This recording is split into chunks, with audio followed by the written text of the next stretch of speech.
Amigas, amigos, ¿cómo están ustedes? Mucho gusto en saludarles en un programa más de nuestra serie de los desayunos de Canal 4 más. Debo decirle a ustedes que nos encontramos en el Colegio de Veracruz, en Carrillo Puerto número 26, Jalapa, Veracruz. El director maestro Eugenio Vázquez Muñoz, le agradecemos muchísimo el hecho de que nos brinde las instalaciones de la biblioteca de su colegio para hacer nuestro programa en esta ocasión, estos desayunos que siempre se inician con la sección de sopa de letras. Quiero saludar con mucho gusto a la maestra Donají Cuellar. Maestra, mucho gusto. Gracias que está con nosotros. Muchas gracias a usted, señor Saldaña. A Manuel Munguía, mucho gusto, doctor, licenciado, todo lo que tú quieras, cantante.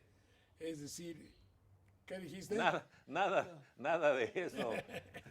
Simplemente aquí, presente. Es todólogo. Simplemente, está bien. Mi querido Magno García Marrero, señor jurisconsulto, doctor, abogado y poeta. Muchas gracias, aquí estoy a tus órdenes y de todo el público. Daniel Méndez Vivanco, el representante general de la Iglesia Católica Apostólica y Romana desde las tierras de Huatusco, Veracruz. Mucho gusto, compañero. Don Jorge, lo saludo con el cariño y el afecto que le tengo siempre. Armando Ortiz, señor licenciado y escritor, ¿cómo le va? ¿Qué tal, Jorge? Buenas tardes. Buenos días. ¿Ya hiciste la fagina? Sí, pero eso se hace de noche nada más. Es que él va a la prisión a dar clase, entonces nosotros decimos que le dan permiso después de que haga la fagina de venir al programa. Pero luego vemos qué significa fagina. Juanita Robles, mucho gusto. ¿Cómo está usted, Juanita? Muy bien, don Jorge. Muy contenta de estar aquí y los saludo igualmente. Alabanza en boca propia es vituperio, hachi. Y ya vemos dos palabras, fagina y vituperio. Pero no sé exactamente lo que significa vituperio. Se me ha de ser feo. Pero me habían dicho, oye, ¿es cierto que sacaste un premio? Digo, no, como suelen decir los boxeadores, como suelen decir los diputados, como suelen decir los deportistas. No es un premio mío, es un premio de México. Como si México estuviera muy deseoso y tuviese que ver en las babosadas de todos nosotros. Quiero agradecerle al Club de Periodistas que tuvo la gentileza, fíjate tú, por la libertad de expresión, hazme un reverendo favor, 5062 Certamen Nacional de Periodismo, este programa, este diploma a TV Más Radio y Televisión de Veracruz, categoría de televisión cultural por cable, dice aquí. TV Más Radio y Televisión de Veracruz, primer premio nacional de periodismo, aquí a su servidor, con una hermosísima medalla, que ya me la quito, ya ves, porque me cansa, pero para dormir con ella y todo. Quiero agradecer cumplidamente al Club Nacional de Periodistas la gentileza que han tenido. Quiero confesar amablemente que ellos no reclaman ninguna retribución económica por el premio. Yo, para qué decirlo, sí, algunas veces tuve en un principio que pagar o comprar boletos de la cena o tener alguna cierta retribución de carácter económico para obtener algún premio, sobre todo en el mundo de la televisión.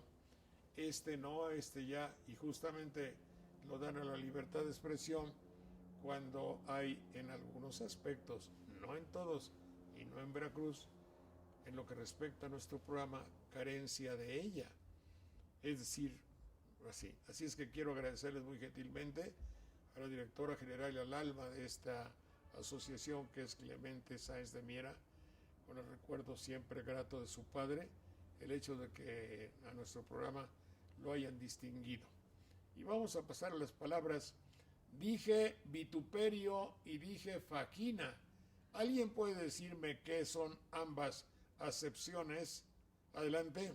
Pues mira, con respecto a fajina, que a mí me sonó muy feo, se refiere más bien al toque de retirada de las tropas, aunque actualmente ya es, al menos en los centros de readaptación social, es como el toque para que la gente acuda a los comedores. La hora de la comida ya es eso. Y hay inclusive una pieza de teatro que se llama Diálogos de la Vagina, ¿no? Es con V y con G. Lo mismo, ¿verdad? No, no, el toque efectivamente... ¿De fajar? No, bueno, de fajar en cierto sentido, porque en el origen es relativo a un haz, a un montoncito de mieses, por ejemplo, de cañas, como cuando decimos allá en el rancho, llevo un tercio de leña, en otras partes es un fajo o un haz de varas, en este caso. Y Un as, espérate Manuel, un as o un faz, de ahí el fascismo, ¿no? sí, de ahí fascismo, desde luego que de ahí viene, porque el símbolo de los primeros grupos fascistas era un haz de mieses. Mieses Es producto del trigo. es el trigo, ¿verdad? Sí, son espigas de trigo. Está bueno. Entonces, Sucedía también con los toques respectivos en el ámbito religioso. Estoy pensando concretamente en los seminarios.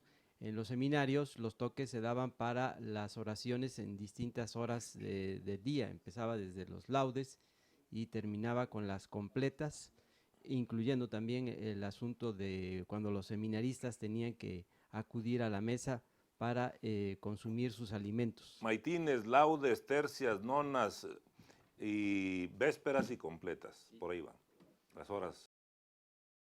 maitines, yo me acuerdo. Espérate.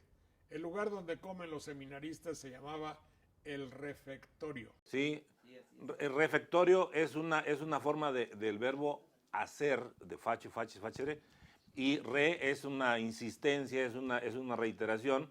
Es como rehacerse, es como donde te vas a restaurar, de ahí salió después restaurante con otro verbo, desde luego. Fíjate que una vez en francés, un güey, iba a decir un güey, no, una persona así muy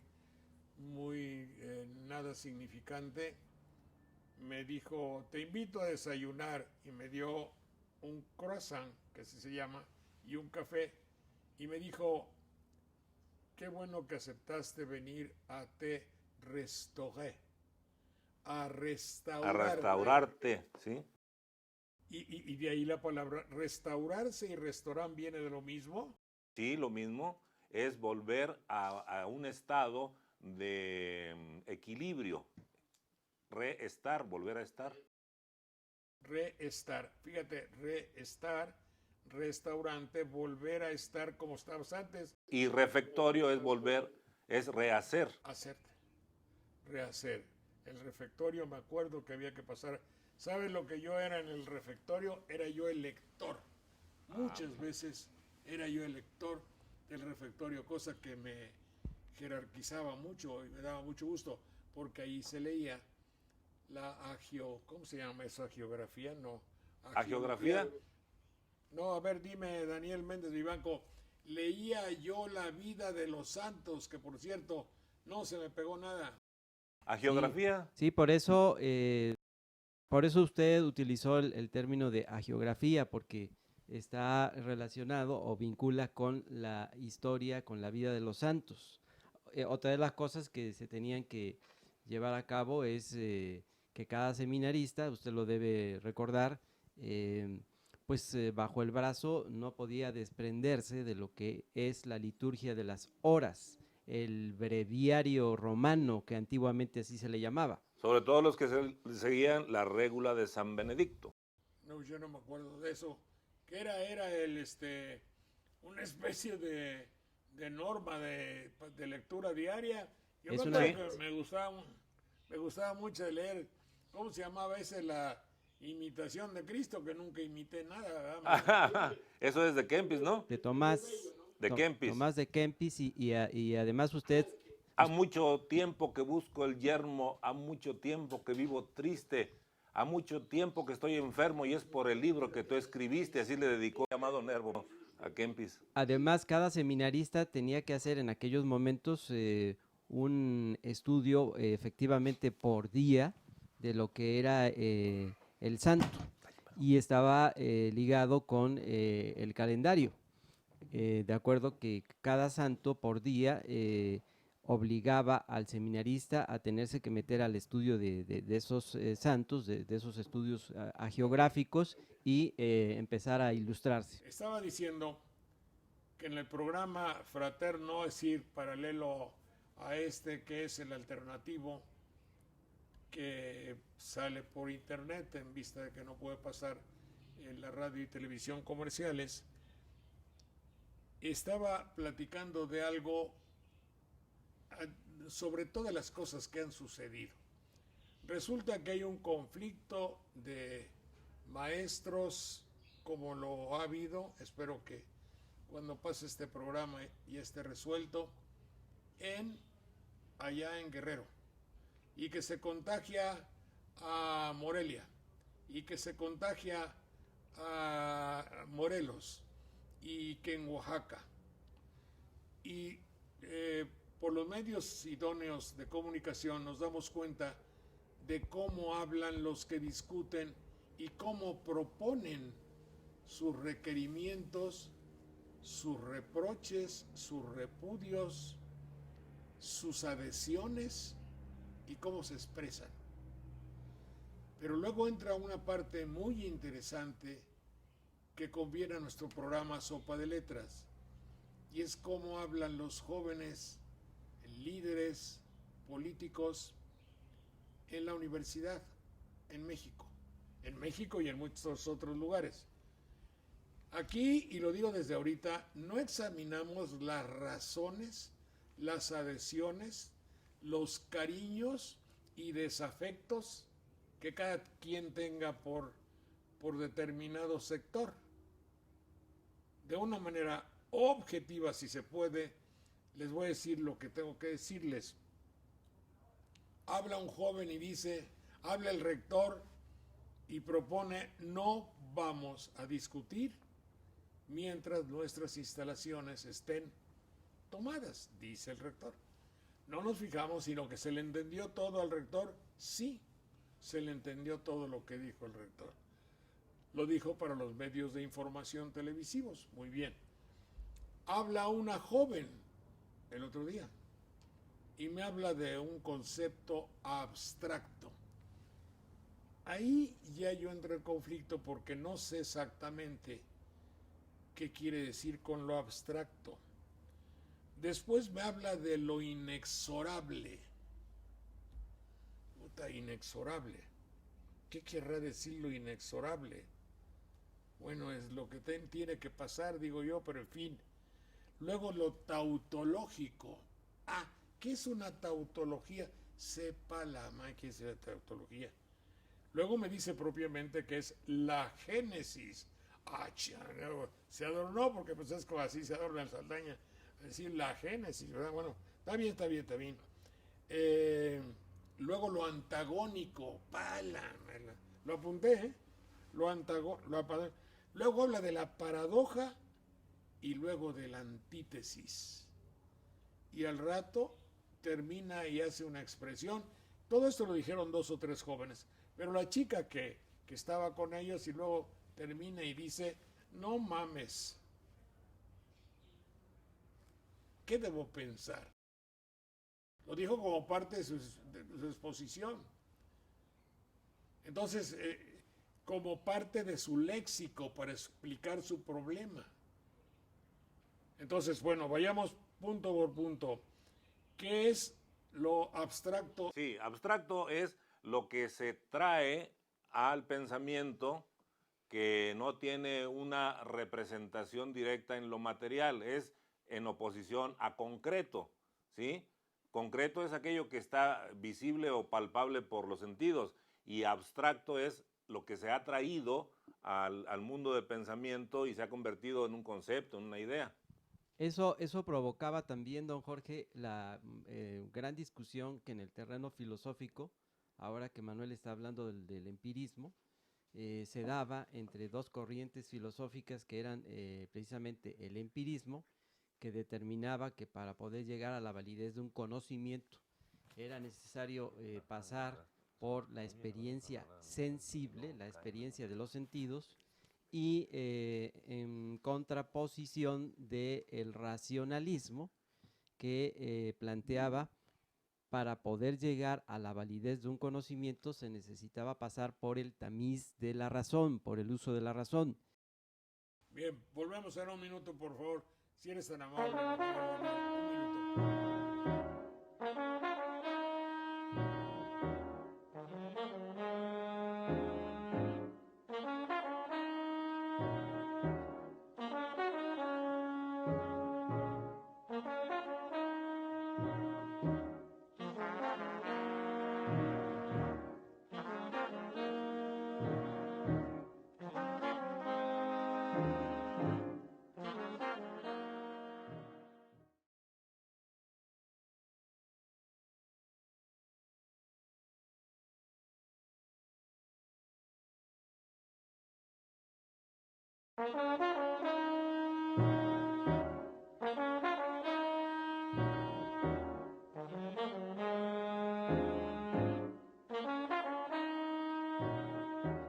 Muy bien, estábamos diciendo sobre la terminología, que las palabras que habían usado los jóvenes, y falta lo tautológico. ¿Qué es lo tautológico, Manuel? Tautológico es redundante, es una repetición innecesaria o llaman en lógica petición de principio, porque si se repiten conceptos en una definición, por ejemplo, hay una tautología. Si para decir, por ejemplo, ¿qué es una camisa? Ah, una camisa es una camisa que ya repetiste el concepto. No hay que repetir lo definido en la definición, por ejemplo. O si en una expresión involucras dos ideas del mismo sentido, esa es una tautología. Salir para afuera, subir para arriba serían originalmente tautologías. Ya en el ámbito pedagógico y concretamente en materias como son métodos de investigación y lo que antiguamente era lógica, que se impartía como asignatura, se utilizaban razonamientos y nos explicaban que esos razonamientos podían estar mal estructurados en lo que se refiere a los contenidos, y entonces se llegaba a una conclusión que no era válida y por tal motivo era un razonamiento tautológico.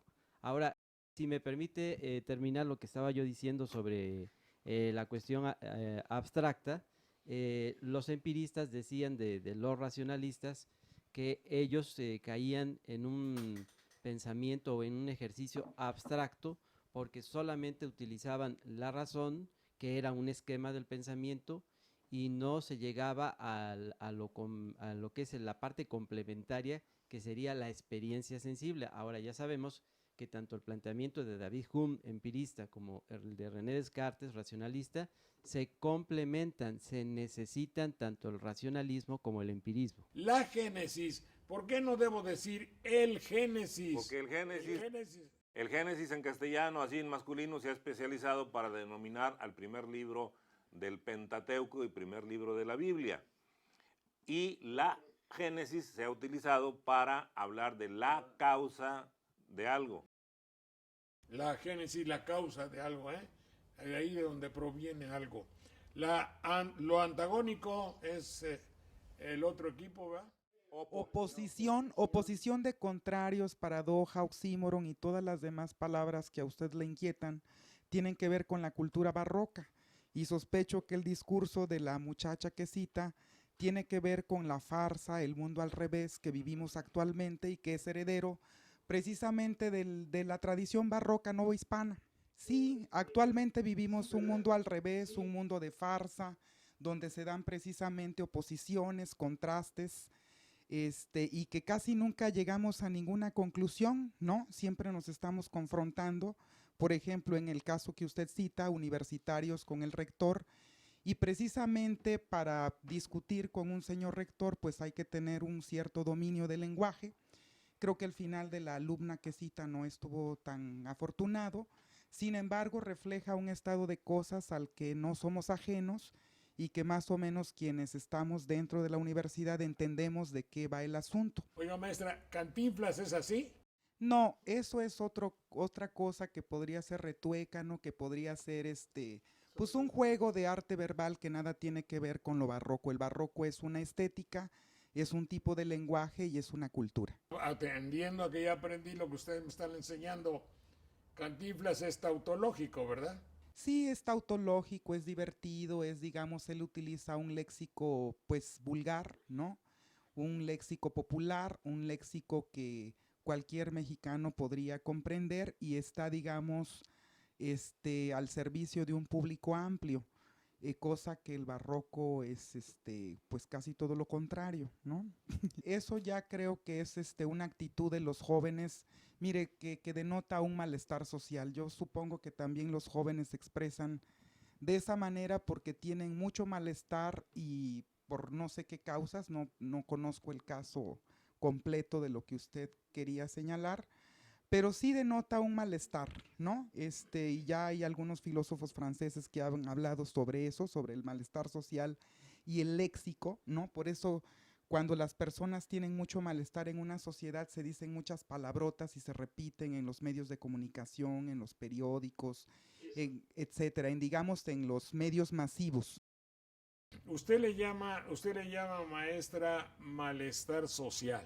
Sí. Y es afortunadísimo esa apreciación, creo, porque si nosotros nos damos cuenta que el joven cuando dice algo, cuando calla algo, cuando no sabe cómo decirlo, cuando lo dice mal, cuando lo dice groseramente, lo que se puede llamar grosería, que a lo mejor ni lo es, y cuando lo repite, y cuando algo sirve para decirlo todo, está reflejando, efectivamente se les nota un malestar, ¿verdad? Sí, un malestar que casi siempre tiene que ver con cuestiones políticas, sociales y económicas, ¿no?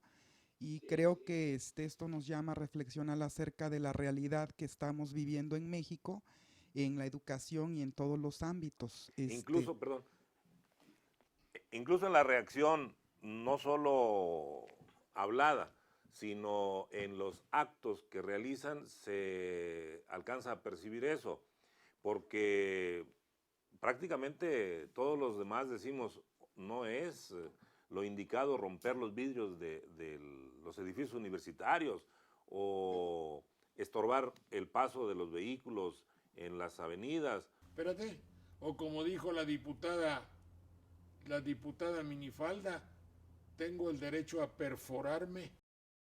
Sí, que choca un poco con la idea que tenemos otras personas, pero que reflejan esa condición inestable en la que hemos ubicado a las nuevas generaciones, porque se benefician, por ejemplo, de un cargo público como ese, pero al mismo tiempo ella es producto de una situación general que la orilla a pensar en que eso sería aceptable o estético o bello, y los otros muchachos caen en la idea de que cometer esos actos que muchos califican de vandálicos, yo me reservaría mucho para meterle un calificativo en definitiva, pero que denotan eso, lo que la maestra Donají estaba apuntando, un malestar.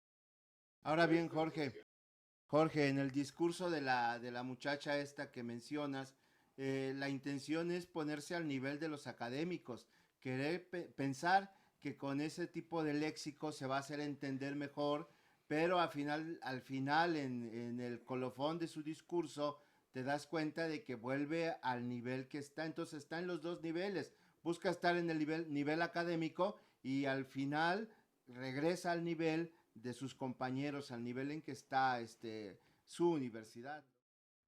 Yo te podría decir otro punto de vista que a lo mejor tiene que ver con mi deformación y mis patologías. Lo único que estaba haciendo es queriendo hacer un trending topic porque tenía la trending topic, porque tenía la televisión enfrente. Entonces dices, ¿qué hago para llevarme el gato al agua? Apúntale el gato al agua.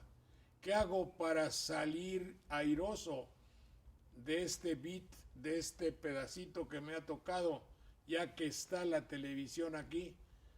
Voy a romper con los esquemas. Voy a decirles primero que tengo la posibilidad de decir cosas muy interesantes, como se dicen en la universidad, y al mismo tiempo les voy a romper la madre diciendo no mames. Es decir, ya nos chocó. Chocar, es decir, ya creó un ambiente de éxito y de aplauso y se llevó el programa. También puede interpretarse así, ¿no? Y fue trending topic como quiso. No, no fue nada porque ya sabemos que cuando, fíjate, los pobres muchachos que consiguieron, quién sabe por qué artes, un horario en la televisión comercial, no los puedes oír 5 minutos porque tienes lamentablemente que quitar su programa porque no le entiendes. En el derecho de manifestarse y de expresarse, que es una garantía constitucional, en la actualidad pues todo el mundo puede utilizar los argumentos y el idioma que habla y el modo que tiene de comunicarse con todos los demás, aunque sea lo más enredado, rastrero o tonto. Y yo veo que el mismo sistema ha propiciado la protesta, incluso en los lugares que antes eran jardines y antes eran parques, ahora son protestíbulos en donde la gente puede pararse y exclusivamente a expresar sus protestas, si no lo saben hacer de otro modo. Algunos encuerándose, sí, porque no lo saben hablar. Espérate. Sí pueden hacerlo, dependiendo del rating. Dependiendo del rating. Lo que hace, por ejemplo, que se cuelga de la Cámara de Diputados es saltándose las trancas de los detentadores, de los monarcas, ¿cómo se puede decir? De los manejadores del rating. Aquí el problema es que la libertad de expresión es bienvenida en cuanto no tenga rating. Una libertad de expresión que lesione las esencias del sistema es incompatible con el rating. Sin embargo, me gustaría comentarle algo. Esas infracciones contra el sistema mismo las provoca. Porque en un país donde no hay diálogo real, es decir, donde las autoridades simulan que están escuchando a sus adversarios o al resto de la sociedad, sea adversa o no a ellos, nunca dan una contestación, nunca dan una respuesta verídica. El principio... Entonces, si me permite, como no dan una respuesta verídica, entonces se vuelven una retórica de la simulación de la farsa, ¿verdad? Que ellos están transmitiendo al pueblo, a la sociedad, y la sociedad la reproduce. Es decir, si las autoridades son sordas, va a haber más gritos, va a haber más contestación, va a haber más revuelta. O sea, el problema es que el Estado en México, o sea, hay un socavamiento del Estado de Derecho. Entonces, si el Estado de Derecho se socava, ¿verdad? El Estado no tiene autoridad moral sobre de sus ciudadanos, del pueblo, y entonces el pueblo se toma esa libertad, nos guste o no nos guste. O sea, la sancionen o no la sancionen es el resultado. Hay una fuerza centrífuga que dice cállense y hay otra fuerza centrípeta que dice no nos callaremos. Entonces es natural, es lo que está produciendo un Estado socavado y sin autoridad moral. El principio dice, la causa de la causa es causa de lo causado. A ver, espérate. No te entendí, querido Manuel, pues si no ya, a ver. Es que siempre en los medios, por ejemplo, de comunicación, en los círculos de opinadores, se suele cargar la culpa a quienes salieron a la calle o a la autopista y que desafortunadamente apedrearon a un autobús o quemaron oficina del partido político X, y se queda ahí en eso, pero esa es la mera consecuencia. Por eso el principio de los que se encargan de analizar esto criminológicamente dice causa, causa, causa, causati est, es decir, la causa de la causa es causa de lo causado. Hay una causa para eso. Sí, lo que pasa es que los medios, vamos a llamarle, para no decir medios de comunicación, que no es la finalidad, los locutores que se arrogan el oficio de jueces reclaman golpear a alguien. Golpea a la muchacha que dijo esto. ¿Por qué no golpeas al que rompió efectivamente el vidrio? ¿Por qué no vas a golpear a tal? ¿Hasta cuándo? E incitan al gobierno, al poder, el que sea, de que se vuelva golpeador. Es decir, es el único caso en el cual un medio de comunicación masivo se une ideológicamente para pedir que se golpee a las masas, sin examinar la causa de la madre esa que tú estás diciendo que no se entiende, de la causa de lo causado. Es decir, examinemos las causas. Nosotros, espérate, nosotros no, ahora sí yo digo, examinemos las causas con un código de lenguaje que nos entendamos, o con un lenguaje o con palabras que sean comunes. Porque uno me dice, Espartaco dice, ándale, yo soy muy buena gente, te doy 10 minutos y si no te golpeo. El otro dice, oye, no hagas que salga el ogro que hay en mí, yo soy tu buen papá, si, mira, estoy calvo, no te voy a golpear, pero haz lo que te digo, independientemente de que se examine la causa que origina todo eso, y esa no se ha examinado. Volvemos en un minuto para que me digas ahorita lo que quieres. Espérate que ya viene el llamado corte en la televisión, cuatito. Después de esto, entras tú. Adelante.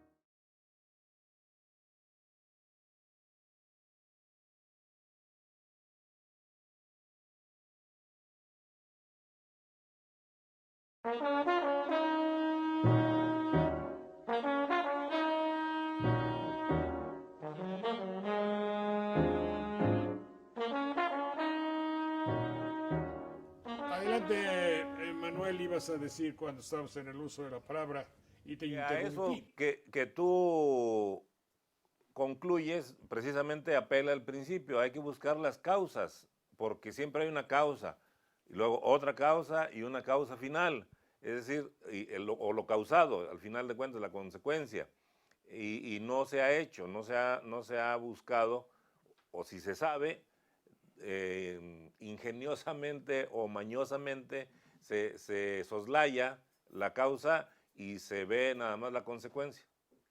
Y eso, Jorge, que estás señalando sobre los comunicadores, ya sea televisivos o radiofónicos, que califican o que dan calificativos a muchos de los que están protestando en contra, ya sea de la reforma educativa o en contra de las autoridades de la universidad.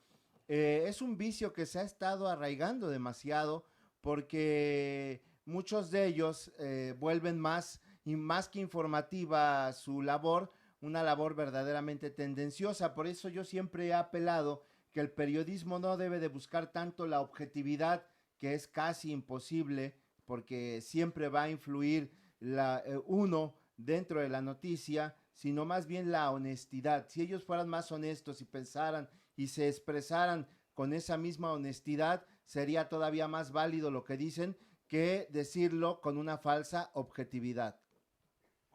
A mí me gustaría agregar que también hay que reflexionar acerca de si el juez que nos está juzgando tiene la autoridad moral para hacer un juicio, porque muchas veces en todos los medios se suelen dar juicios apresurados, sin previo examen, opiniones que realmente son cosas muy personales y que además no nos damos cuenta que estamos reproduciendo los lenguajes hegemónicos y las formas hegemónicas.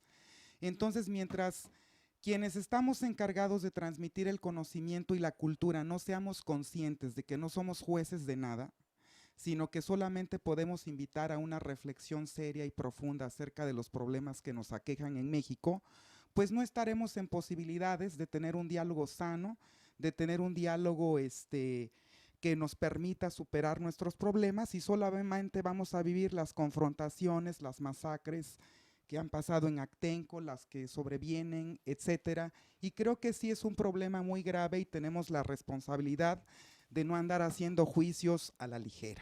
Yo entiendo perfectamente que los que educan, los que informan, los que comunican y los que opinan, cada uno quiere llevar agua a su molino. Hay molinos muy nobles y muy puros y muy de agua transparente, pero de esos no me refiero. Es decir, si alguien dice lo que pasa en México es esto, y ese señor es un obrero, es un trabajador, es un bracero que está en Estados Unidos, que mientan madres de nuestro país con justificadísima razón, no pasa nada. Cuando lo dice un locutor que busca patrocinadores de carácter económico, es otro boleto. Es decir, nosotros estamos un poco señalando que México es víctima de informaciones que podrían llamarse tendenciosas, porque no es que el locutor crea que haya que golpear a los muchachos que protestan, sino que él sabe que acabando de una manera dictatorial con las protestas, la injusticia perdura. Sus patrocinadores crecen económicamente y él ganará más. Eso sucede, lo hemos visto, lo hemos padecido.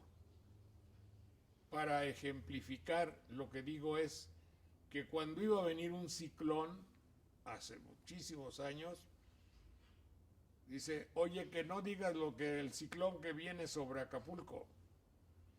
Oye, va a entrar mañana el ciclón, va a acabar con toda la pobre gente que vive allá. O sea, no digas nada. ¿Cómo que no diga nada? No digas nada. ¿Por qué?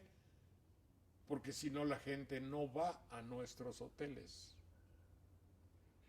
Oye, no digas nada, que el agua del ciclón que entró por Tamaulipas va a recalar en el Cerro de la Silla, en Monterrey. Y todo, pero ¿qué fenómeno es ese? Pues es la aguada, vaguada, quién sabe qué más. Y entonces llega el agua, cae al cerro y de buenas a primeras baja por la madre del río que está, ¿cómo se dice? Que no tiene agua, pero ya vive. Sí, pero vive mucha gente ahí. Pues hay que avisarles que mañana posiblemente al entrar el ciclón pega en el cerro y baja el cauce del río. No digas nada. ¿No ves que Monterrey es un emporio de inversiones extranjeras?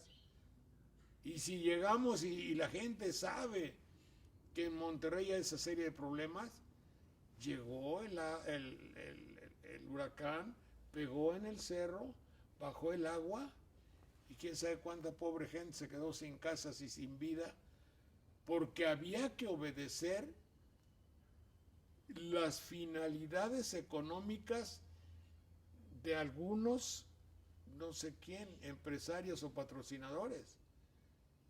Eso es lo que decimos. Es decir, cuando el 68 nos hacían llegar los mensajes y el que habla no está lejos. Queremos partirle la madre a esa bola de hijos de quién sabe qué. Entiéndelo, casi me decían. No había posibilidad, era una finalidad. Ese México es el que riñe con lo democrático. Ese México es el que nulifica o hace nugatorio cualquier proceso de avance en realidad de un país próspero. Dije que hacía nugatorio tú. Sí, Bueno, eso así decía mi papá, ¿qué quiere decir? que evita algo porque lo convierte como en una especie de jugarreta, una broma, una vacilada, y ya impide que se consume algo. Ahora, la finalidad no es económica, es monetaria o financiera en el mejor de los casos, porque si fuera una finalidad económica atendería a todos los factores que incluyen ese proceso, que es producción, distribución, circulación y consumo de bienes, pero para todos, porque cuando nada más se persigue la finalidad monetaria o financista o financiera, es una partecita apenas de la economía. Ah, pues aquí tenemos que clarificar algo porque ya me hice líos. Entonces, cuando dices economía... Hablas de un le toca proceso mayor. A don Güenches de Jilotepec y a don Pepe que vive allá por la Martinica o de Chaltepec. Economía tiene que ver con todos, ¿no? Sí, sí, con la producción, distribución, circulación y consumo de bienes, pero para la generalidad. En cambio, cuando ellos, los beneficiarios de esa restricción de la información, por ejemplo, se benefician, no están beneficiando a todos los que producen, distribuyen y hacen circular los bienes, sino que y los consumen. Y es que yo entiendo que la economía, que va muy bien la economía, es para Carlos. Es que lo dicen mañosamente, dicen, la economía mexicana creció tantos puntos o tuvo un superávit de tanto. No es exactamente así.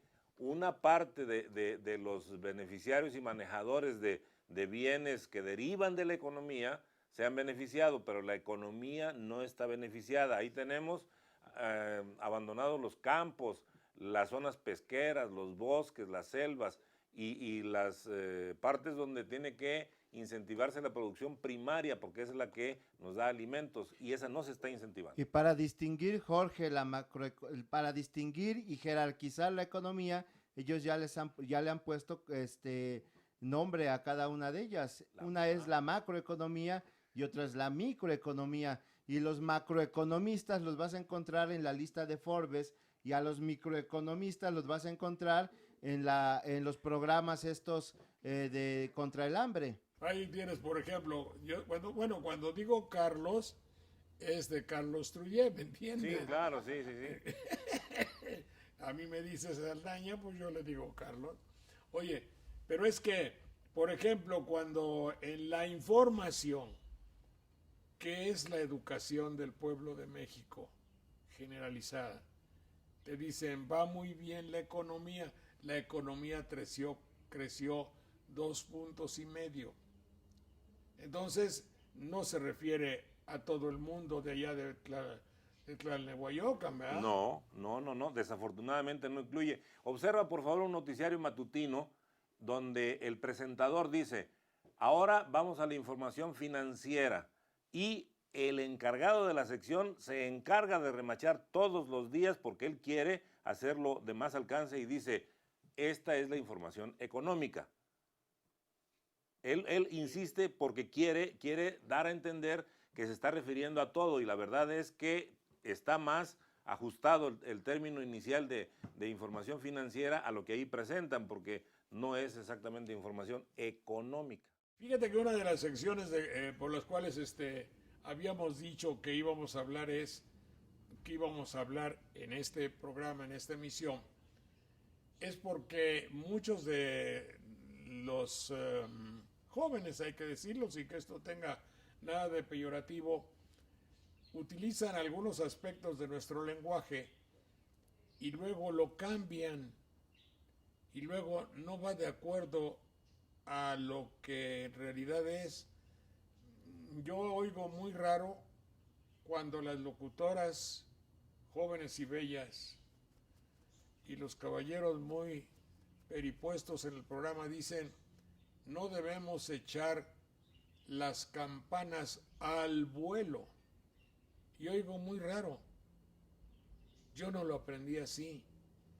¿Qué es lo que yo escucho de raro en echar las campanas al vuelo? El artículo contracto al, lo han utilizado recientemente, pero antes los mayores decían las campanas a vuelo, a rebato, por ejemplo, en otro caso. ¿Arrebato qué quiere decir? ¿De llegar a ser diputado y arrasar con todo? No, ¿verdad? No, esa es inflexión del verbo arrebatar. Allá, bueno. allá es golpear insistentemente, rebater, batir es golpear. Entonces, arrebato es repicar las campanas, que puede ser para una alarma, que puede ser para una contingencia, para un llamado urgente. Me acuerdo que cuando los viejos decían, hubo un incendio en tal pueblito, y el cura tocó las campanas a rebato. Eso es perfecto. Y bueno, pues entonces echar las campanas no al vuelo, sino a vuelo. Sí, y platicaba yo de que, ¿cómo te voy a decir? Esta fórmula es internacional o seguramente de varios idiomas, porque me acuerdo que los franceses decían que en las frías épocas de invierno, allá en aquellos pueblitos del norte que están muy, muy arropados, muy juntos las casas uno a otro. A mí me ha tocado ver pueblos donde las casas están comunicadas por pasadizos de troncos de madera para evitar el frío tan terrible. Pero en alguna casa, recámara, recoveco o pasillo, de buenas a primeras alguna joven persona y un joven muy apuesto, pues tenían alguna desavenencia amorosa por ahí o lo que haya sido, y entonces resulta que el caballero quería hacer mal uso de la señorita, y alguien se daba cuenta y gritaba a todo el mundo de la aldea aquella, ¡oh viol, oh viol! A la violación, y ya corrían todos a salvar a la virgen aquella, que a lo mejor lo seguía haciendo, o ya no, depende, ¿no? Pero oviol es en francés, ¿no? Sí. Pero debe ser la misma raíz latina, ¿no? Sí, es una especie de preposición que se antepone ahí. Aunque ya dije una tautología, pues la preposición se antepone, desde luego, ¿sí? Para señalar algo que está sucediendo, ¿sí?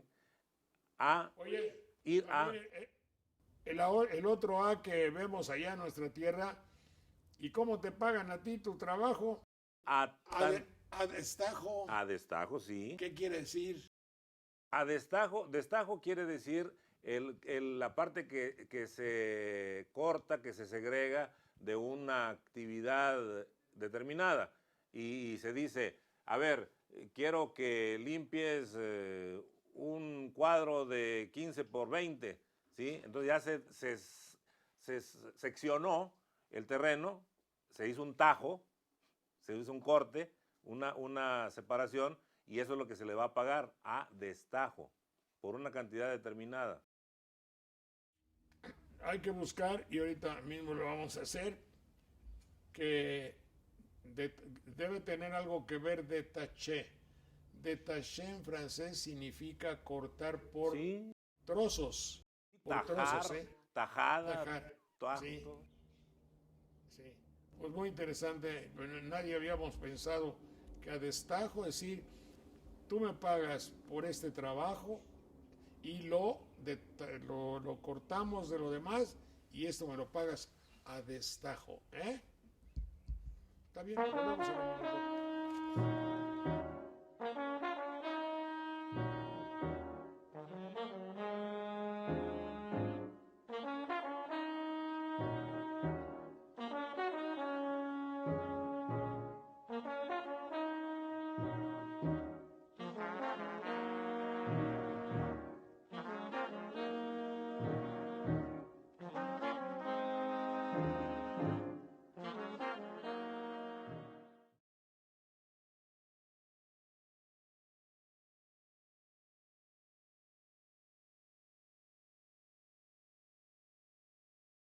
Les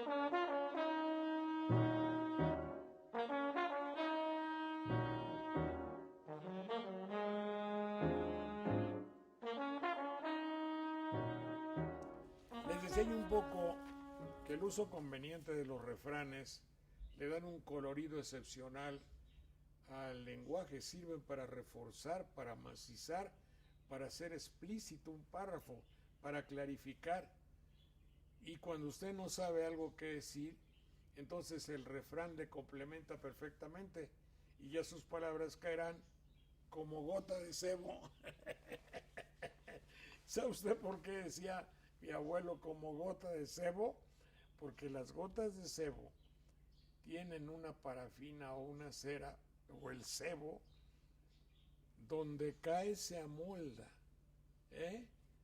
No sé si queme o no queme mucho, pero cae se amolda y no hay quien lo mueva de ahí.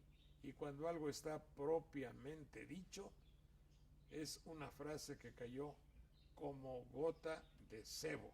Maestra Donají, dígame usted y cuénteme algo acerca de por qué o cómo o por qué son tan comunes, eran más bien, o en algunas regiones todavía, los refranes en México. Adelante. Bueno, mire, los refranes son una expresión de la tradición mexicana.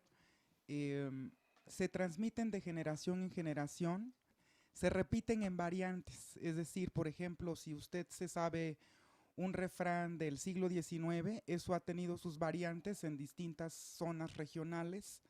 Y eso, digamos, que va adecuándose, igual que toda la literatura tradicional, se adecúa en el tiempo, se adecúa, digamos, a un contexto, a una sociedad y a un tiempo determinado. Por eso tienen muchas variantes, es parte de la expresión de la literatura tradicional, es decir, lo que repetimos en variantes y se adapta a cada contexto, a cada región, y es otra, digamos, otra parte de la literatura que sigue viva, no precisamente en los ámbitos citadinos, sino en las comunidades rurales, que son sociedades que practican todavía la transmisión oral del conocimiento, así como, por ejemplo, también las tradiciones de la herbolaria se siguen practicando en todos los pueblos. Yo cuando salgo a campo a trabajar, la gente dice refranes, la gente dice coplas, la gente cura con hierbas, y que uno no esté tan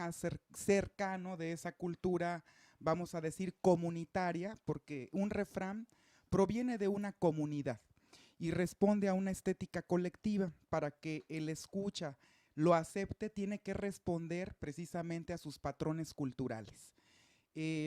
También es importante señalar que en el siglo XIX hubo una gran revaloración de la cultura popular en México y hubo varios recolectores, como el que usted citaba hace un momento y del que tiene noticia aquí nuestro sabio amigo, que responde también a una época romántica de la cultura en México y de la cultura occidental.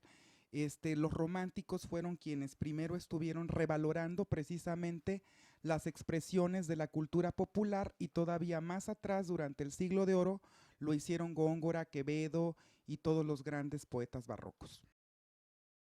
Está bien. ¿Hay libros que haya colección de refranes actualmente para que el público sepa más o menos a qué le recomendamos? Mire, sí, hay pues quienes trabajan la tradición oral en México. Hay un doctor en el Colegio de Michoacán que se llama Herón Pérez Martínez, y él tiene varios libros publicados en el Colegio de Michoacán sobre el hablar lapidario, por ejemplo, ensayo de paremología mexicana. También tiene otro que se llama Los refranes en el hablar mexicano del siglo XX, y tiene otro refranero mexicano. Bien. Manuel, si eres tan amable, ¿qué carambas quiere decir paremiología? Irse por un lado del camino quiere decir, para es a un lado y emion es el camino, salirse del camino, es decir, no utilizar el lenguaje recto, directo, conciso que usamos para otros propósitos, y salirse un poco de él utilizando un pequeño corte que se le hizo al conocimiento. Eso quiere decir refrán, del verbo frango, franges, frangere, fractum, que significa romper, cortar, tomar, y entonces volver a cortar de ese conocimiento que se nos heredó por tradición y expresarlo. Es hacer un refrán. Pero los refranes, Jorge, persisten, aunque alguien diga que están en desuso, todavía los usamos muy seguido. Los refranes persisten porque sintetizan una explicación. De repente no tienes que decir tantas palabras, sueltas el refrán y ya no se requiere contestación. Por ejemplo, cuando una persona te exige un pago por adelantado, tú le puedes decir de inmediato, no, porque músico pagado toca mal son, y la persona que te está escuchando entiende que te opones a darle un pago por adelantado por el riesgo de que te haga mal el trabajo o te quede mal con el trabajo. Para que ustedes no me estén jorobando de que yo digo que no se usan, no quieren entender lo que digo, no se hagan, ¿cómo diría yo?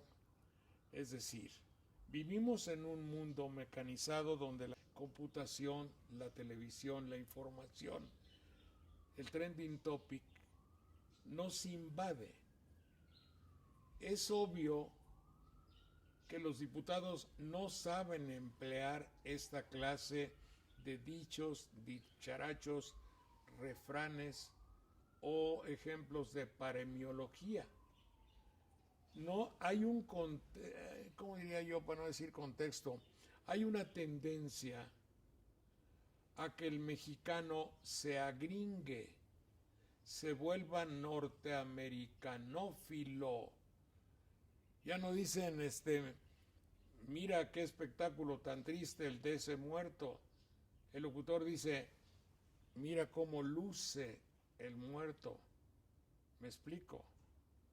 Entonces sí estoy consciente, y además ustedes deben aceptar que si voy a Jico, a Teocelo, a Coatepec, a Banderilla y a Jilotepec, es muy normal que me digan refranes. En cambio, si vengo con los jóvenes, con los chavos y con los maestros de la universidad, no me van a decir un refrán ni a madres, porque no conviven con. Así es que no, ¿cómo quiere decir? No jodáis.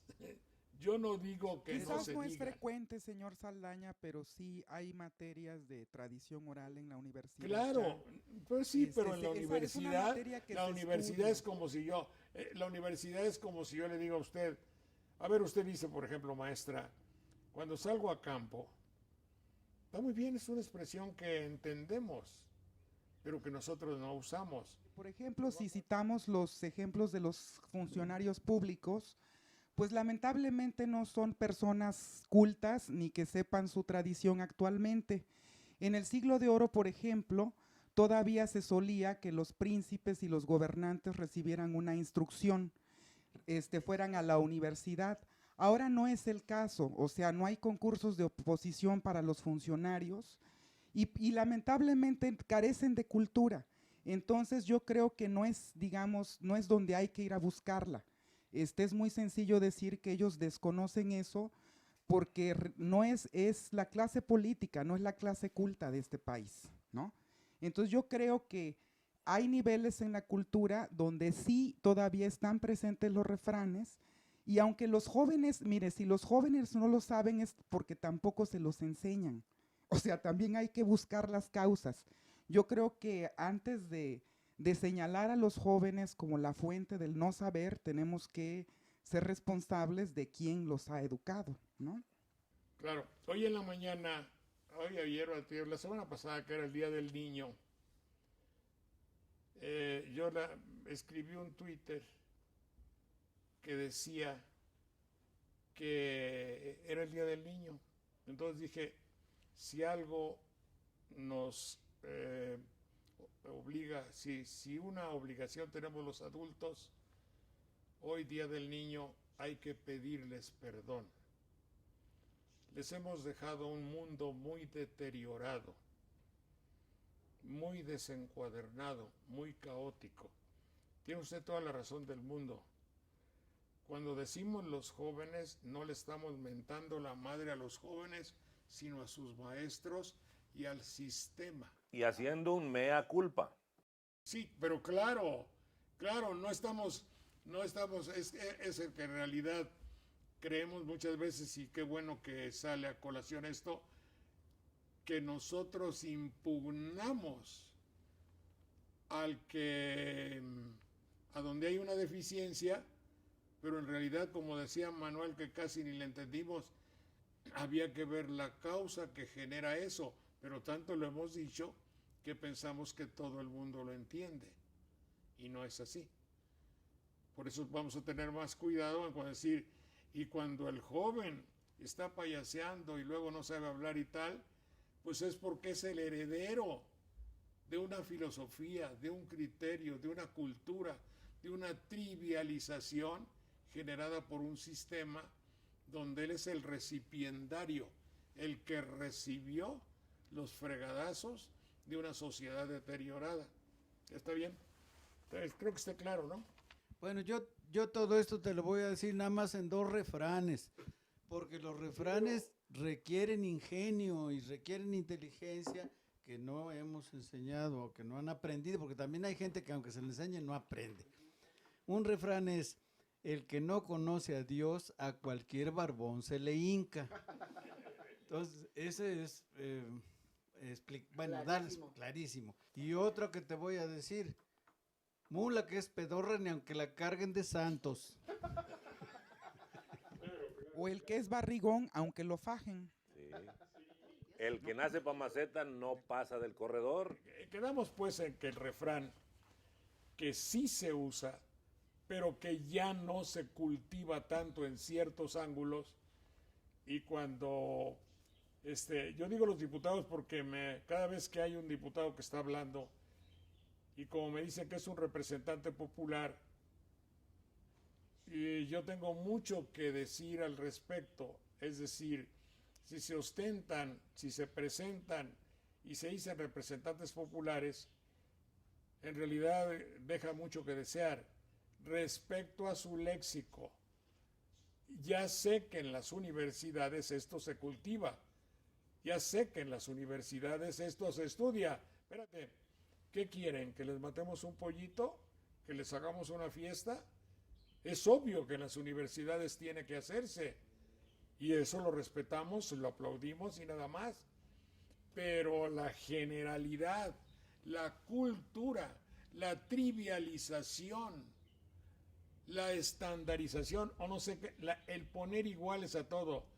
Tú lo que tienes que hacer es vivir tu vida, decir que sí, obedecer lo que te dice la Profeco, ir al partido de fútbol, comprar, comprar y comprar. Y se acabó.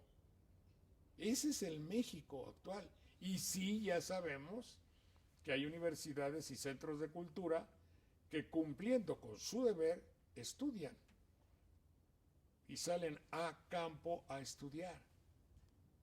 ¿Te acuerdas? Yo me acuerdo cuando decían la canción de Para salir a campo, ahorita me acordé con la maestra Don Agui. Dice: cuando voy a los campos me acuerdo de un amor que yo tuve en un tiempo.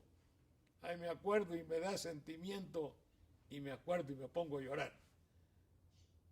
Curiosísimo, ¿eh? Volvemos a un minuto.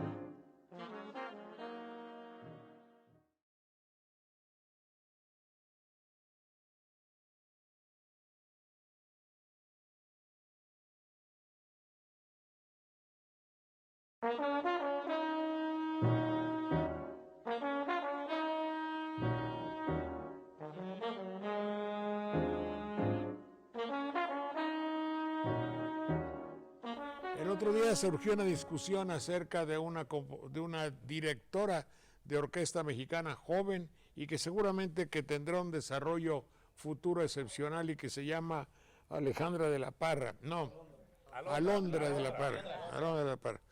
Entonces, estaba yo buscando y viendo las características de un director de orquesta. Obviamente soy un neófito, pero no se necesita mucho para dejarse convencer, para dejarse arrollar, esa es la palabra, por el fuego de un gran director.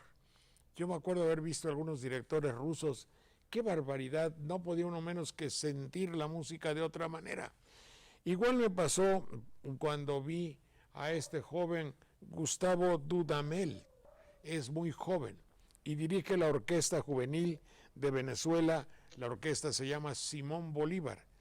Entonces yo les ruego a ustedes, son tan amables en estos pocos minutos, que escuchen y noten bien cómo este joven, que tendrá, no llega quizá a los 30 años, dirige a otros jóvenes. Y el fuego, la entrega, la vitalidad, el espíritu de ese pueblo que vibra, que finalmente, igual que nosotros, pueblos latinoamericanos musicales y vibrantes, de allá de Venezuela, interpretando nuestra música, la música de Veracruz. Adelante, por favor.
Adelante, Robles, si usted tan amable. Hay palabras que ya no se usan, pero que usted recuerda mucho.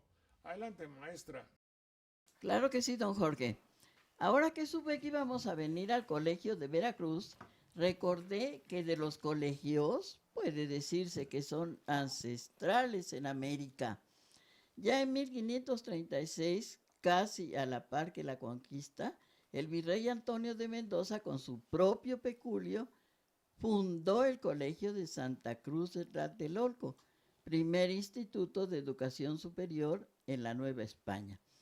En dicho colegio llegaron a cultivarse la retórica, el latín, la medicina indígena, la música y la teología. De las aulas de esta institución egresaron aventajadísimos alumnos que llegaron a ser maestros ahí mismo y luego impartieron cátedra de humanidades en muy diversos colegios. Y para completar, quiero dedicar esta composición, pues estamos hablando del Día del Niño, esta composición que es muy graciosa y que se llama La Tos. Como mi linda muñeca tiene un poquito de tos, yo, que enseguida me aflijo, hice llamar al doctor. Serio y callado, a la enferma largo tiempo examinó, ya poniéndole el termómetro, ya mirando su reloj. La muñeca estaba pálida, yo temblaba de emoción y al fin el médico dijo, bajando un poco la voz, esta tos solo se cura con un caramelo o dos.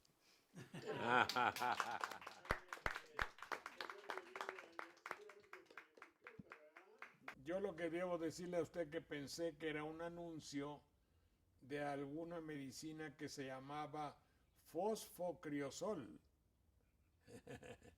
Esta tos solo se quita con una toma de jarabe de fosfocriosol, creo que se llamaba. Muy bien, mi querido Magno, si eres tan gentil. Muchas gracias, Jorgito. Pues ahí te voy. Perdón por el arrempujón. Aquí esto se llama Pacto por Veracruz. Ándale. La Lupita, muy incauta, tan fácil de convencer, sin pensarlo fue a ceder su confianza tan exhausta. Como el burro de la flauta, firmó un pacto harto leonino que en su perjuicio devino, a según el resultado, ni alcalde ni diputado a Lupita le convino. Atender la moraleja, que es de veras de las buenas. El canto de las sirenas, quien lo escucha, se apendeja. Y así como la coneja, nada más lo oye y se agacha, y otro es el que se despacha, el pacto que se comió y que Lupita pagó de la manera más gacha.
Les dijimos al principio de este programa que estábamos en el Colegio de Veracruz, que es una hermosísima casa.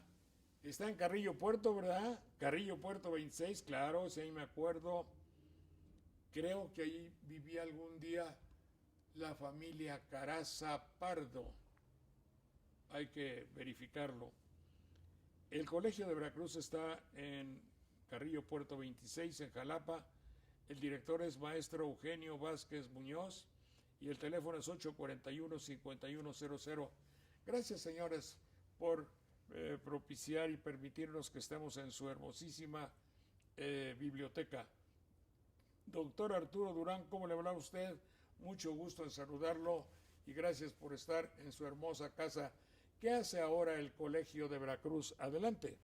Pues muchas gracias, Jorge. Estamos en el Colegio de Veracruz, en efecto, bienvenidos todos.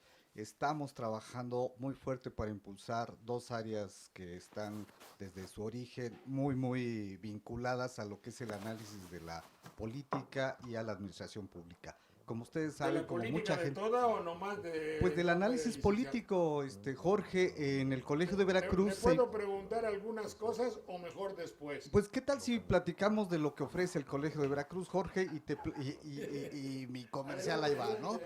El Colegio de Veracruz, como muchos saben, ofrece la licenciatura en Ciencia Política y el doctorado en Ciencia Política.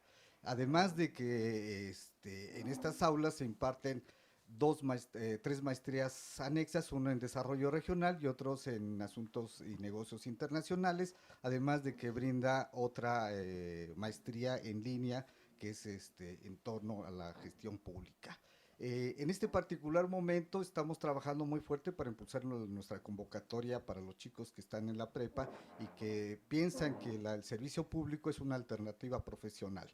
Entonces, si nos dan oportunidad, les decimos que ya están en línea la convocatoria y con gusto los estaremos recibiendo. Qué bien, señor. Entonces, en el Colegio de Veracruz se estudia para ejercer, perdón, aquí tengo una confusión y es en serio, no creo que es de mala idea. Yo salgo, si voy a estudiar, ¿seré un político o un burócrata? No, será un servidor público, consciente responsablemente de las funciones de lo que es el servicio a la gente. Ah, ya están tres elementos que hay. Burócrata, mi querido Manuel, buró. Es oficina y la burocracia se entendió originalmente como el poder de los que despachaban en las oficinas públicas, sobre todo, y después adquirió hasta un sentido un tanto peyorativo para referirse a quienes desde esa posición han medrado y han logrado beneficios no necesariamente para la colectividad, pero ese es más o menos el camino que ha seguido la palabra. Burócrata, entonces, ¿tuvo alguna vez alguna significación peyorativa? Lo que decir era agredir a alguien si tú le decías burócrata, asqueroso, pero después la burocracia es la fuerza, el grupo de los que ejercen el servicio público. ¿Le llamas, Arturo? Bueno, lo que pasa es que si vemos en esta cultura, si se le puede llamar cultura del sentido común, de lo que ha sido nuestras prácticas y algunas tradiciones nocivas, pues sí, en efecto, tiene ese ámbito o esa connotación peyorativa, pero déjenme platicarles dos o tres características. En el Colegio de Veracruz, los profesores investigadores quienes trabajamos ahí, con mucho gusto, la mayor parte fueron egresados de universidades extranjeras. Son gente que está dedicada de tiempo completo a proyectos de investigación y muchos de estos proyectos de investigación están finalmente vinculados a una naturaleza que no necesariamente toca las estructuras del poder, sino al desarrollo del propio Estado. Por un lado eso. Por el otro lado, la mayor parte de nuestros investigadores forman parte del Sistema Nacional de Investigación que coordina CONACYT. Eso habla no solamente de una calidad académica, sino de una orientación muy particular de lo que es la profesionalización de nuestros estudiantes. Nuestros estudiantes no están, la mayor parte de ellos no están pensando ingresar a la política. El ámbito del análisis político de la administración pública, como ustedes saben, tiene una gama profesional muy amplia, la docencia, la investigación, la difusión, en fin, no solamente se restringe a la práctica política. ¿Está bien? Eso está bien. Y entonces sí al servicio público. Así lo queremos entender y queremos que los chicos que están en las prepas se acerquen con nosotros y encuentren una alternativa profesional dentro del estado de Veracruz. Eso sería lo ideal. Sí, somos la única institución pública que ofrece esta carrera. Hay universidades privadas, pero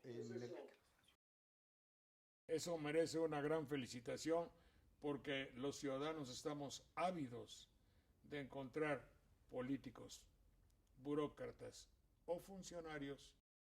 Lo que estás diciendo, Arturo, es que tienen una misión de servir a la ciudadanía. ¿Cierto o no es cierto? sí, y esperamos que así lo sean las generaciones de egresados que han Oye, ¿en cuántos años se aprende eso? Bueno, mira, tenemos la carrera en la licenciatura, inició, como ustedes recordarán, desde el año del 2002. Celebramos el año pasado 10 años de vida. Esto lo hemos hecho con mucho gusto. Nuestras generaciones de estudiantes no son muy amplias, son muy pequeñas, son grupos muy reducidos. Si ustedes visitan al Colegio de Veracruz se van a dar cuenta del tipo de instalaciones que tenemos.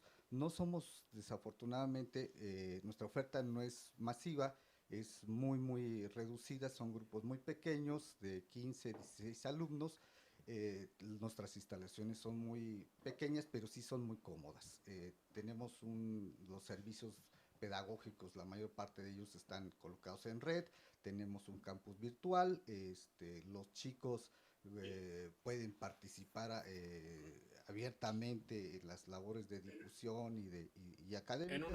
En una casa muy hermosa. Así es, Jorge, y es un poquito también lo que queríamos compartir con ustedes. La historia de las ciudades se construye con la creación cotidiana, la participación de todos, pero también necesitamos el registro de una memoria que quede registrada. Cuando visitábamos el Colegio de Veracruz, nos llamaba mucho la atención la importancia arquitectónica que tiene el edificio. Y como alguna vez dijo Luis Barragán, ¿no? Una casa no solamente es un hogar, sino también es un refugio. Y este edificio yo creo que cumple ese requisito. No solamente es el albergue académico, sino también es un refugio para pensar y reflexionar los problemas. Entonces, bajo esa idea, los propios alumnos de la licenciatura, los de primer ingreso, hace ya 2 años, se dieron a la tarea de empezar a revisar cuáles eran los archivos o los registros que teníamos en torno a esta casona, que es, como tú lo has señalado, es un edificio. Así es, pero te digo, Los Carazas fue uno de los muchos propietarios que ha tenido la casa. La casa va al ritmo de la ciudad de Jalapa. Y eso es algo importante porque está integrada dentro del escenario del centro histórico de Jalapa, y yo creo que es uno de los elementos que pues nos tenemos como responsabilidad resguardarlo, y parte de ese resguardo no solamente es su mantenimiento físico, sino también su memoria, porque es la posibilidad en las que tenemos para involucrarnos con nuestros vecinos, con nuestro entorno, con nuestros estudiantes, con lo que es Jalapa. Pues es una casa muy hermosa que está en una de las calles más típicas de la ciudad. Hay otra casa enfrente justamente a la de ustedes, Arturo, que es la casa que pertenecía al doctor Isaac Espinosa. Así es. Que es por dentro bellísima y parece que está bien conservada. Hay una oficina ahora, pero me acuerdo que tiene unas cristalerías y unos emplomados muy bellos. Y al fondo, la casa de una familia Lecona o Licona, donde, si mal no recuerdo, o tengo la fantasía de que después de muchos escalones en un recodo del callejón, vivía, me decía mi papá, María Grieber, la gran compositora mexicana. Entonces, ese es tu hermoso barrio, doctor Arturo Durán. Muchas gracias. Muchas gracias, Jorge.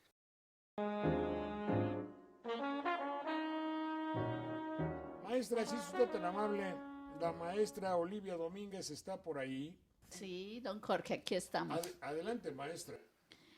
Bueno, en un programa pasado tocamos el tema de manera colateral del río Santiago, este río que recibió, que en su paso por Jalapa recibe varios nombres como El Paso o Río Carneros.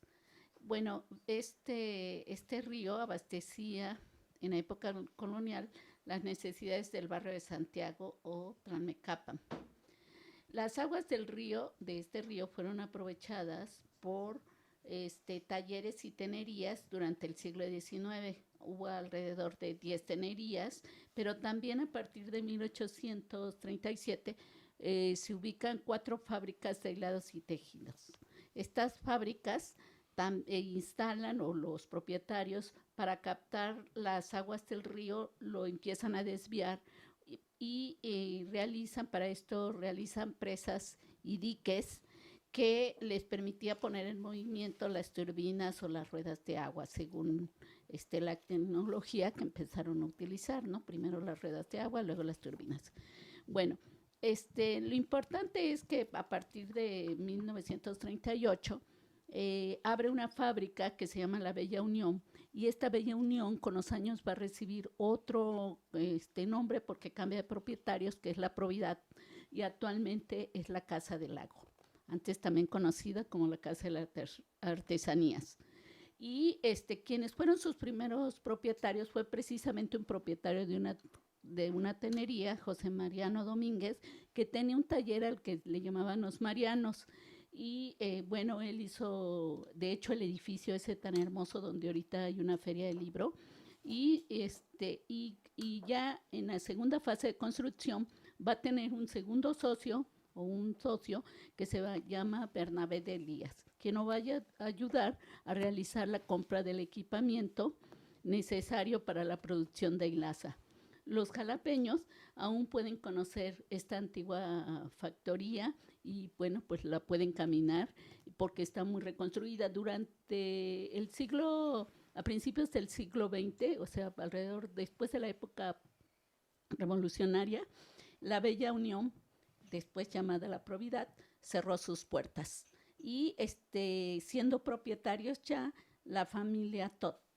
Entonces, bueno, esta factoría, digamos, es la primera. Hay una segunda factoría que es la que a muchos de su generación, yo creo que la vieron en algún momento dado, que se llamaba la Industrial Jalapeña, y después adquirió el nombre del dique, y esta era propiedad de un irlandés, de unos irlandeses, que era José Welch, y junto que tenía un socio inglés llamado Juan Mauricio Jones. Entonces ellos dos abrieron esta factoría, y hay una tercera que es de un ciudadano también que radicaba aquí en Jalapa, Manuel de Facio, que se llama La Victoria. Y La Victoria estaría hoy como a la altura de lo que sería la calle de Valderas y Allende, por ahí estaba La Victoria. Oiga, maestra, y de todas esas fábricas, ¿a nadie se le ha ocurrido hacer? Mi pregunta fundamental cuando yo oigo todo eso que hubo en Jalapa, me acuerdo todavía de San Bruno, del Así dique, de lo que hay en Coatepec. ¿Nadie ha expuesto telas producidas por esas fábricas?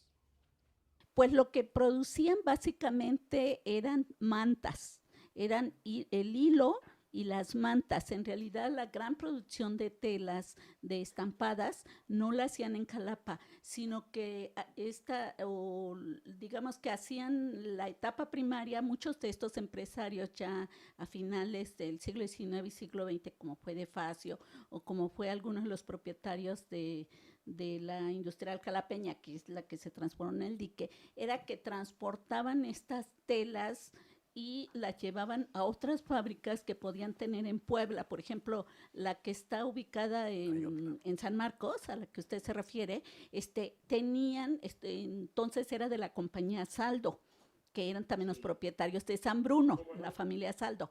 Entonces ellos llevaban las telas a unas fábricas que tenían en Puebla y en Tlaxcala, y ahí era donde trabajaban o llevaban el hilo y las estampaban. Ya hacían, digamos, telas que ya distribuían de esa manera, ¿no?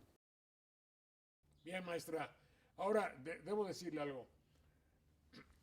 Era yo niño cuando un tío mío, Benjamín Morales, compró un telar de que le daban jalones así, de un lado y otro, y pasaba un uso, ¿verdad? Una lanzadera. Una lanzadera, sí. Uh-huh. Bueno, Y entonces hacía manteles. Y luego compró otro y luego puso una fábrica en Julio Zárate. ¿Quién sabe qué sería? Lo que sí me acuerdo era la belleza extraordinaria de los coloridos de aquellos manteles o manteletas o lo que haya sido, de lo que hacía con sus hijos Benjamín Morales, haciendo eso, y era un pequeño taller. ¿Quién sabe además dónde quedarían esos hermosísimos telares que me gustaría tener uno como adorno y que estaban en la calle de Julio Zárate? Bueno, ya nomás se lo digo como dato, ¿eh? Sí, no, pues bienvenido para seguir investigando sobre ellos.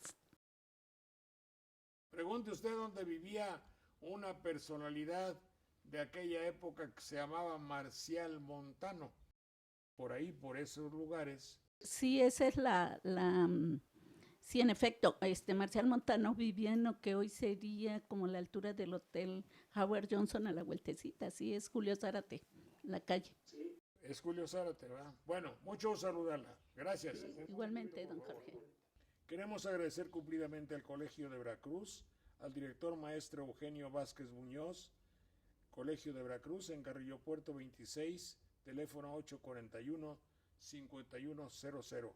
Gracias aquí en México al Centro Cultural y Social Veracruzano y a la Florería Detalles de Ana María Bordonet, Murillo Vidal 710, 818-4463. Muchas gracias.